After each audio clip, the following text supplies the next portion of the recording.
एक टहनी को काट देंगे तो वो सूख जाएगा। क्यों सूख रहा है वो? क्योंकि वो पेड़ से अलग है। तो यीशु मसीह ने कहा जो मुझसे जुड़े रहेंगे वो हरा भरा रहेंगे और अपने ऋतु में फल फलाएंगे, और जो पहले फल फलाया था उन्होंने उनसे ज्यादा फल फलाने के लिए उनको मैं छाटूंगा, छील लूंगा। लेकिन अगर तुम मुझसे दूर हो गए तो तुम सूख जाओगे, फल नहीं फला पाओगे। उसने कहा मुझे अगर ये साल प्रार्थना नहीं किया आपने तो आप सूख जाओगे। ये साल यीशु मसीह से दूर रहे आप, संगति नहीं आनी, आपको दारू और पीना जो मर्जी करना कर लो, सूख जाओगे तुम। पैरालाइज मारेगा तुम्हें, बिस्तर पे हागोगे, सुतोगे। मैंने अपने लोगों को बताया, वहां पर मैं दर्शन में था, आत्मा में मेरे सामने ऐसे दर्शन खुल गए। आत्मा में मैंने देखा लोगों को पैरालाइज होता है, पैरालाइज का आत्मा, उनको ऐसे उनके शरीर को जैसे मानो कुछ कोई लाठी से मार रहा है, ऐसे ऐसे ऐसे उनके शरीर को पैरालाइज मार रहा था ऐसे लोगों को। उसने कहा देख ये भविष्य है। पैरालाइज का रोग आने वाले दिनों में, जैसे छोटा मोटा रोग हो गया ना, छोटा मोटा रोग क्या होता है, जैसे मान लो सर्दी जुकाम, कोई खोक रहा है, खांसी आ गई, पेट दर्द हो रहा है, छोटा मोटा जो बीमारी होती है ना, ऐसे छोटा मोटा बीमारी की तरह फैलेंगी ये पैरालाइज वाला अटैक। पैरालाइज समझते हैं, इधर कहते हैं बयार मारा, कहते हैं ना हमें बयार मन ले बाबा। हाँ, पैरालाइज का आत्मा ऐसे आएगा। लेकिन जो लोग प्रार्थना में उसके साथ जुड़े रहेंगे उनको कोई पैरालाइज नहीं छुएगा, वो बचाए जाएंगे। उसने मुझे कहा कि देख, मैंने देखा तो इसे पैरालाइज शरीर को मार रहा था। अगर आप प्रार्थना करेंगे, बाइबल पढ़ेंगे, अगर पढ़ना आता है तो, नहीं पढ़े हैं तो जो सुन रहे हैं उसके हिसाब से चलें, इसको याद करें और यीशु मसीह से जुड़े रहें, गलत काम से दूर रहने की कोशिश करें। जो यीशु मसीह चाहता है वही करने के लिए अपना बेस्ट दें, तो आप बचाए जाएंगे। ना पैरालाइज आपको छुएगा, ना कोरोना, ना कुछ। सुन रहे हैं मेरी बात को कि नहीं? तो ये मैं आपको बता रहा हूँ, जो लोग यीशु मसीह से दूर रहेंगे वो सूख जाएंगे। ये साल, ये 2023 में मजाक नहीं करनी आपको। जैसे पहले करते थे लोग, यीशु मसीह को मानते थे, फिर जो मर्जी आई करते थे वो। ये साल मजाक नहीं करना। ये साल बहुत ज्यादा फल फलाना है, हमें ध्यान देना है। ये साल फसल का महीना है, ज्यादा फल फलने का सीजन। यीशु मसीह से जुड़े रहना है, हर बीमारी निकलेंगी। चाहे 20 साल से 30 साल से शादी होगी, आपके बच्चे नहीं हो रहे। एक बहन आई थी, उसने कहा 12 साल से, 10 साल से, 8 साल से, इतने साल से बच्चे नहीं हो रहे। बस उनके होते हैं कि हमारे भी होते हैं? हम ज्यादा साल से हमारा बच्चा नहीं हुआ, हम बूढ़े भी हो रहे हैं, 20-25 साल होगी शादी की। मैंने कहा ना, तुम्हारी भी होगी बच्चे। ज्यादा कुछ भी कष्ट आपको लग रहा है कि ये तो असंभव है, वो भी संभव करेगा ये 12 महीने के अंदर। अगला दिसंबर आएगा ना, जब क्रिसमस मनाएंगे, उससे पहले आप देखोगे आपके पास बहुत ज्यादा फल हैं, शरीर में भी चंगाई है। बच्चे नहीं होते तो बच्चे भी आपके ना, बच्चे लेके आएंगे आप क्रिसमस में। समझ रहे हैं? बिजनेस में, आपके व्यापार में, विदेश जाना था, रास्ते खुले नहीं, वो भी खुलेगा। लेकिन आपको करना क्या है? देखो, यीशु मसीह ने कहा, खुल के कहा है, पढ़ना यूहन्ना का किताब 15 अध्याय। और जितने लोग नए आए हैं, आपको नहीं पता कौन सा है यूहन्ना, कैसे खोलना है, तो जब खत्म हो जाएगा संगति तो यहाँ पर पूछ लेना है। जो मेरे साथ काम करते हैं वो निकाल के देंगे आपको कि ये वाला है, इसको पढ़ना, घर जाके पढ़ना उसे जरूर। यूहन्ना का किताब 15 अध्याय में उसने कहा, तुम मुझसे अलग रहो तो कुछ नहीं कर पाओगे, सूख जाओगे। उसने कहा जैसे एक पौधे से अलग रहता है उसकी टहनी तो सूख जाता है, ऐसे तुम भी सूख जाओगे। लेकिन मुझ में जुड़े रहे, मैं तुम में रहूं और तुम मुझ में रहे, तो फल फलाएंगे हम, वो भी ज्यादा फल। उसने कहा ज्यादा फल फला के, ज्यादा फल जब आएगा ना तुम्हारे जीवन में, ज्यादा फल फलने के बाद तुम लोगों के सामने मेरी महिमा के लिए गवाही बनोगे। उसने कहा तुम मेरे चेले हो, इसके प्रमाण तुम ऐसे दोगे, कैसे दोगे? ज्यादा फल फला के। और ये प्रमाण किसको दोगे? दुनिया वालों को जो यीशु मसीह को नहीं मानते। सुन रहे हैं कि नहीं? उसने कहा है मैं मेरे जीवन से, मैं ऐसे खड़े होकर शान से गवाही देता हूँ कि क्योंकि फल फलाया ना मैंने, मैं जुड़ा रहा। परमेश्वर चाहता है कि हम जुड़े रहें और ऐसे खड़े रहें। लोग हमें देखेंगे, हमारे फल को देखेंगे और जानेंगे कि ये यीशु मसीह का चेला है। उसने कहा यूहन्ना 15 में, ज्यादा फल फला के तुम लोगों को ये बताओगे कि तुम मेरे सच्चे चेले हो। बिना फल के कोई नहीं मानेगा। तो ये साल परमेश्वर आपको फल देना चाहता है। समझ रहे हैं? तो ये साल आपको मजाक नहीं करना, खेल नहीं खेलना, बाइबल पढ़ना है, आराधना करना है, गलत काम से दूर रहना है, गलत संगत नहीं करने। जो लोग आपको दारू नशा में ले जाते हैं उनसे दूर रहो। मेहनत करो, अपने काम में जाओ, अपने घर के, अपने माता पिता के अधीन में रहो, उनको प्रेम करो, इज्जत दो, यीशु मसीह के करीब जाओ। और देखो ये 12 महीना ना आपके जीवन का सबसे अच्छा 12 महीना होगा। आपके जीवन का सबसे शानदार, अच्छा, सामर्थ्य वाला, फल वाला 12 महीना होगा ये। तो ये साल तो मैं नहीं गंवाना चाहता। ये साल आप मत गवाओ फालतू चीजों में, झगड़ा करने मत जाओ। उसके जो दुश्मन है आपके, जो चिढ़ाते होंगे, उनको प्रेम करो, क्षमा कर दो, दूर रहो उनसे। ये साल आपको नहीं झगड़ा करने पड़ेगा। ये साल ना फल फलेंगे, आपके फल को देखेगा और ऐसे दांत पीसेंगे घर में बैठे। सुन रहे हैं? आपके विरोधी, उनको आपने विरोध नहीं करनी, प्रेम करो। हो सके तो प्रार्थना करो उनके लिए। यीशु मसीह ने कहा अपने दुश्मन के लिए प्रार्थना करो, प्रेम करो उन्हें। झगड़ा करते हैं तो उनसे झगड़ा करने मत जाओ। इतना फल फलेगा ना इस साल, वो लोग आपको देखेंगे और आपका फल उनको खामोश कर देगा, शांत कर देगा। सुन रहे हैं कि नहीं? 2023 फल फलने का महीना है। सॉरी महीना नहीं, साल। 2023 फल फलाएंगे आप। शादी नहीं हो रहे हैं आपको तो अच्छे अच्छे रिश्ते भेजेगा परमेश्वर। बच्चे नहीं हो रहे, बच्चे भी आ रहे हैं। आप विदेश जाना चाहते थे, रास्ते नहीं खुल रहा था, खुल जाएगा वो। लेकिन करना क्या है? उसने कहा मुझसे जुड़े रहो। जो जुड़े रहेंगे वो फलाएंगे। देखो कितने लोग चर्च आने छोड़ दिए हैं क्योंकि उनको चमत्कार मिल गई, हमें मिला नहीं। उनके लिए काम बन रहा है, हमारे लिए बन नहीं रहा, इसलिए छोड़ रहे हैं। वो घाटा, वो छोड़ के चले गए, वो रोएंगे घर बैठे। क्योंकि अगर ये साल वो आते तो यीशु मसीह के करीब भी जाते। अगर बच्चा नहीं हो रहा था तो हो भी जाता। हर चीज जो फल है ना वो ये साल फलाएंगे लोग। याद रखना जो मैं कह रहा हूँ। 2023 का ये पहला हमारा सभा है यहाँ पर कपिल वस्तु में, हिंदी सभा, पहला हिंदी सभा। फल इतना मैं कहा मैं सबसे ज्यादा फल फलाना चाहता हूँ। मैंने कहा मैं आ रहा हूँ, मैं जुड़ूंगा, इससे अंदर तक जुड़ूंगा आपसे। आपका मन मेरा मन बनेगा, आपका दिमाग मेरा दिमाग बनेगा, आपका शरीर मेरा शरीर बनेगा। आप जहाँ चलते वहीं चलूंगा मैं। इतना जुड़ूंगा, इतना ज्यादा फल फलाऊंगा, लोग भुखला जाएंगे आपके फल को देख के।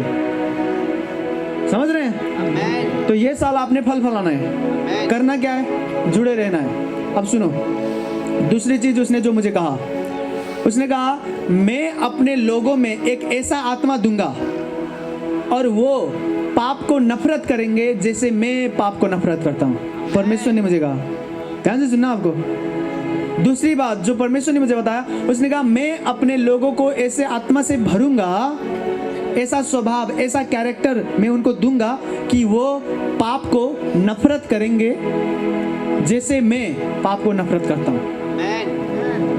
परमेश्वर का आत्मा आप पे आएगा। परमेश्वर का आत्मा, लोग ना चर्च में क्या करते हैं,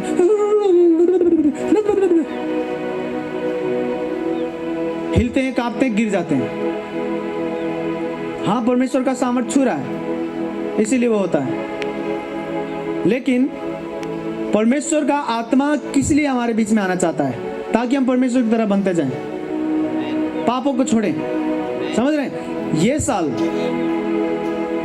ऐसा कुछ परमेश्वर आपके स्वभाव में, आपके आत्मा में, आपके दिल और दिमाग में करना चाहता है कि आप पाप को नफरत करेंगे।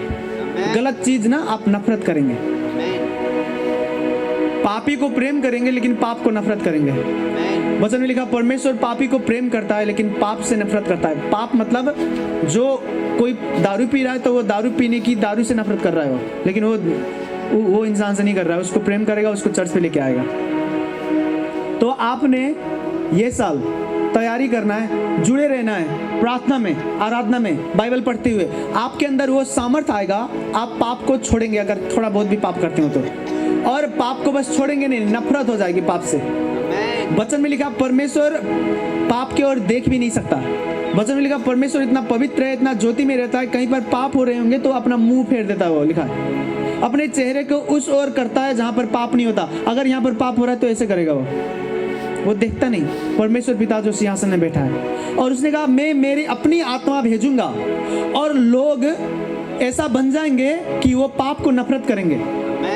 अगर आप पाप को नफरत करें तो आपके लिए हर एक सफलता, हर एक तरक्की आसान हो जाएगी। लोग क्यों सफल नहीं होते? पाप करते हैं, यीशु मसीह को मानते हुए भी पाप करते हैं। असली जिंदगी अभी तक जिया नहीं उन्होंने। जो लोग पाप करते हैं आपने अपनी असली जिंदगी जिया नहीं।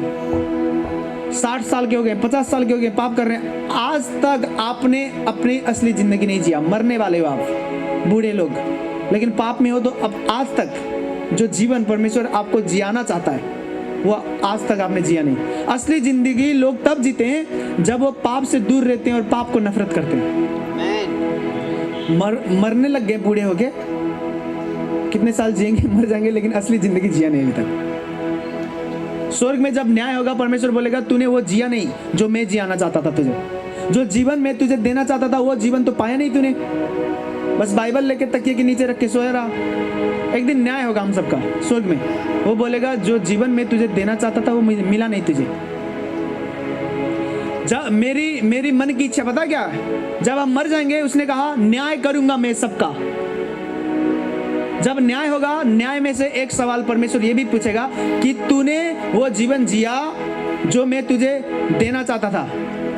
जीवन का मतलब समझते हैं? पवित्रता इससे शुरू होता है। अगर मैं पवित्र रहूं तो वो मुझे जो बरकत देना चाहता है वो बरकत भी आएगा। परमेश्वर बोलेगा तुझे मैं अमीर बनाना चाहता था, तू गरीबी में मर गया। तुझे मैं न्याय करूंगा स्वर्ग में, नर्क में नहीं भेजेगा। जो लोग यीशु मसीह को मानते हैं उन्हें स्वर्ग ही भेजेगा वो, लेकिन न्याय जरूर होंगे।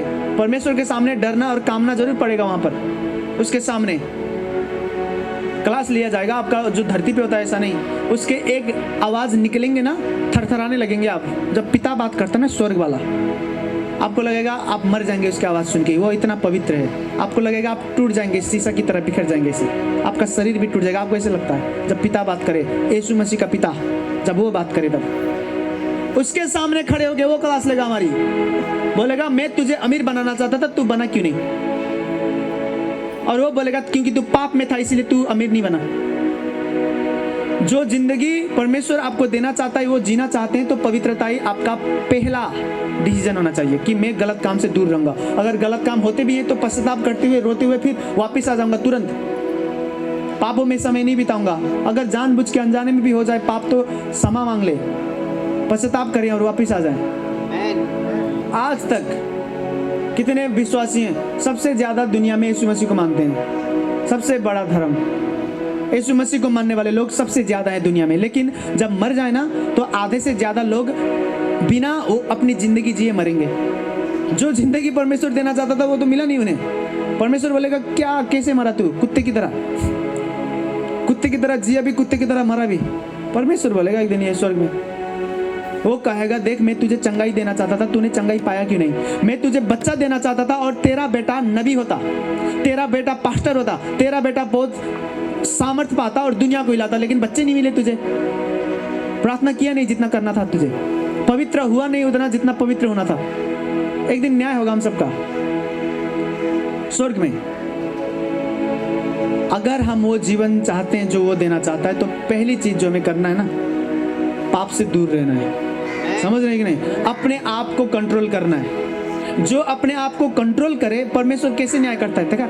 मुझे परमेश्वर ने बताया। उसने कहा जो अपने आप को संभालता है उसे मैं धन दे दूं, उसे दौलत दे दूं तो वो दौलत को भी संभालेगा, बिगड़ेगा नहीं। तो परमेश्वर आपको कुछ भी देने से पहले देखेगा कि ये अपने आप को संभाल रहा कि नहीं।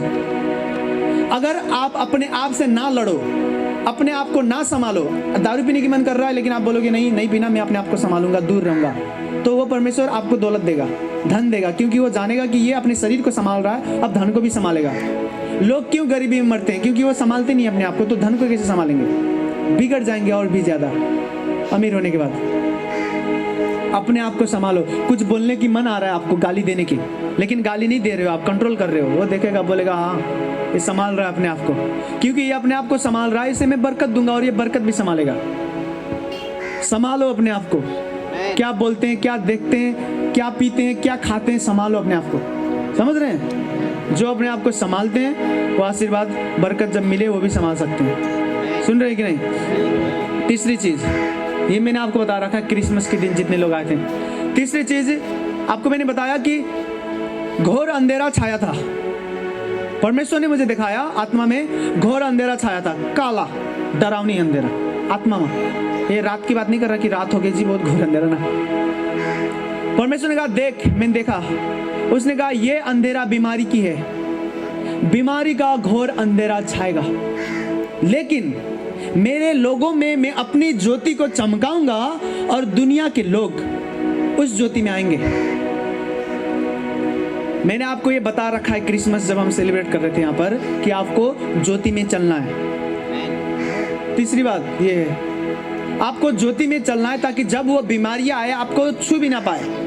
अगर छू भी दिया ना तो आपको नहीं कुछ होगा, वो बीमारी का आत्मा जो है ना उसमें असर पड़ेगा, आपको नहीं। समझ रहे हैं? तो आपको ज्योति में चलना है, क्योंकि बीमारी का एक लहर आएगा सुनामी की तरह।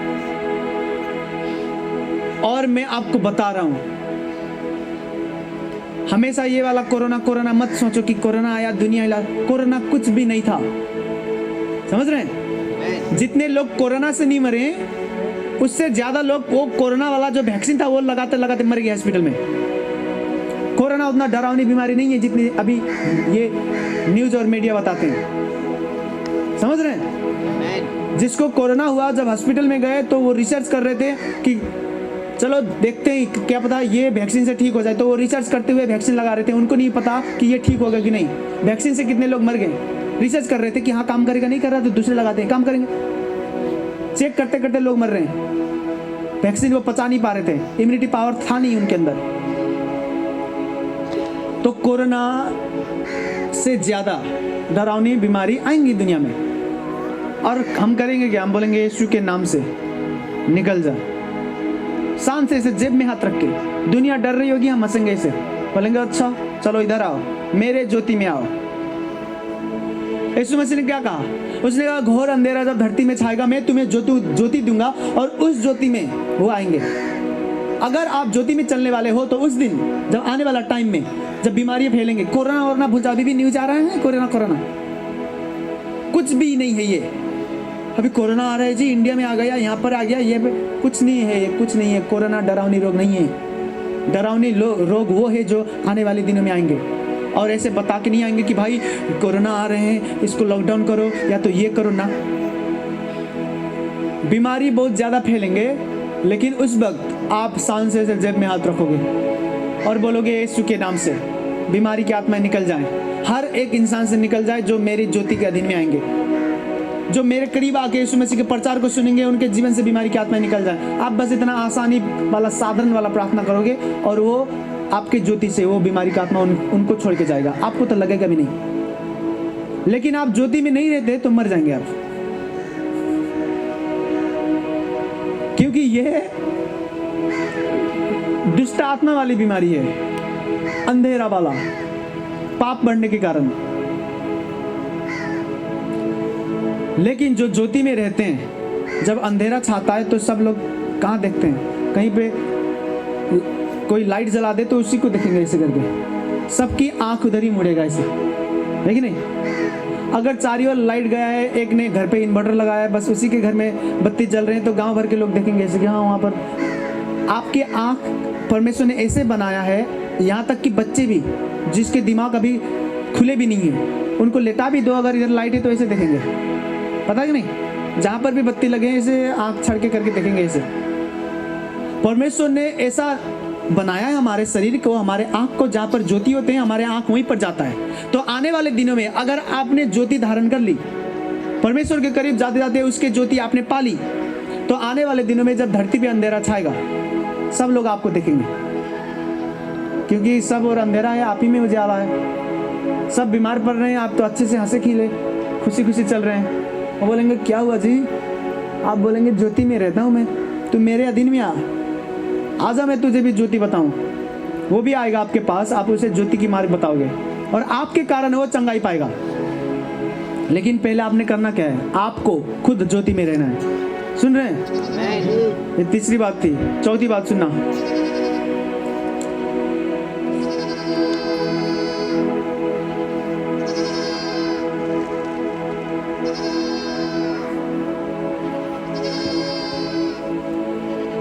ये हमारे हमारे लिए कुछ बड़ी बात नहीं है। ये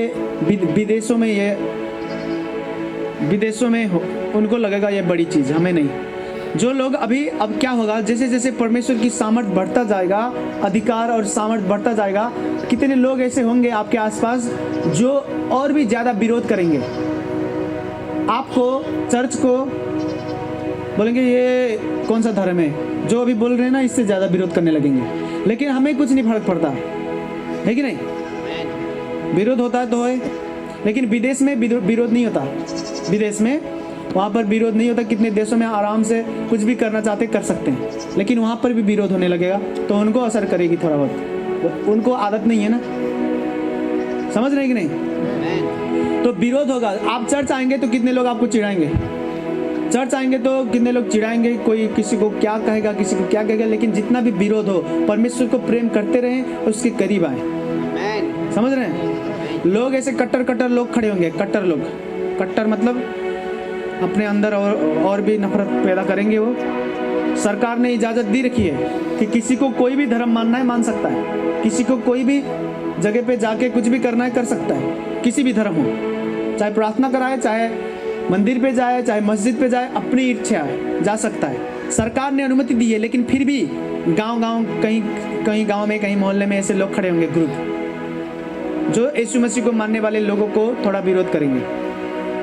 जो हमेशा से होता है वो थोड़ा बढ़ेगा, लेकिन फर्क नहीं पड़ेगा, कुछ भी रोक नहीं पाएगा कोई परमेश्वर को।